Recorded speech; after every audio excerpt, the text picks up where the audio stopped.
This is an introduction to the BERT Emergency Operations Program.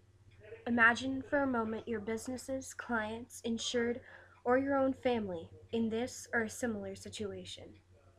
What would it take to survive and recover from it? More importantly, what is it really like to have to manage any situation if first responders are delayed or spread so thin that the burden falls to you or a select few for an extended period? What would you do? What should your clients do? It's pretty fair to say that most all business emergency plans can be completely summed up as follows: evacuate to the parking lot and dial 911. The unique approach from this course includes a two-pronged, very basic premise. In any emergency, do something, do not become part of the problem. It works to provide the tools to be a force multiplier to first responders. While graduates should be able to quickly devise multiple plans while managing dozens of people simultaneously and effectively, we take great strides to limit the expectation of reaching beyond the skills learned. We do not generate Barney Fife graduates or Ricky Rescue Rangers.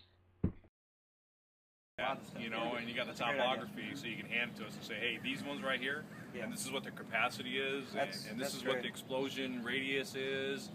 That way we know, hey, we can make a perimeter a mile long if you want. We can do that. If we can't do it with our occupancy, we can go out to the sheriff's department and ask for help. We can make it as big as possible for the safety of everybody around here in the public. So we have that resource. I understand this is a BERT class. How many different businesses are here? Well, we got 5. We got an auto dealer. We got. Okay. The reason why I bring that up is because we've talked about this in the past. When you have an incident, especially as large as the one we're talking about with regard to flooding and fires, and a major could be an aftermath of an earthquake, obviously. What's the major concern that most of your employers are going to have? What are they going to be concerned about the most? Their families, exactly. That being the case, have some type of contingency plan. Have something where you have your secretaries, you have some people that are maybe not involved in maybe some hands-on stuff. Start the process right away so they can come back and say, your family's fine, they're at home. As soon as he hears that, you got a dedicated guy who's going to stick around.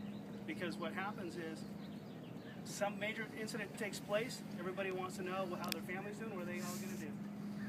They're all going to go. So that's a key component of preparedness for emergencies, and that's something that you guys have to consider.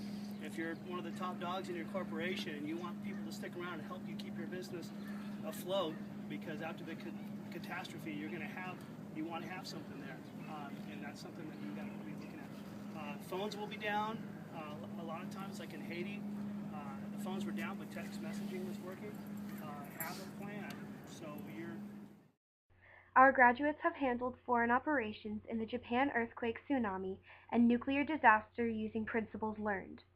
Others have been first on scene of accidents and been powerful leaders. With the graduate having his or her business prepared and their home prepared, fear is allayed. Semper Paratus.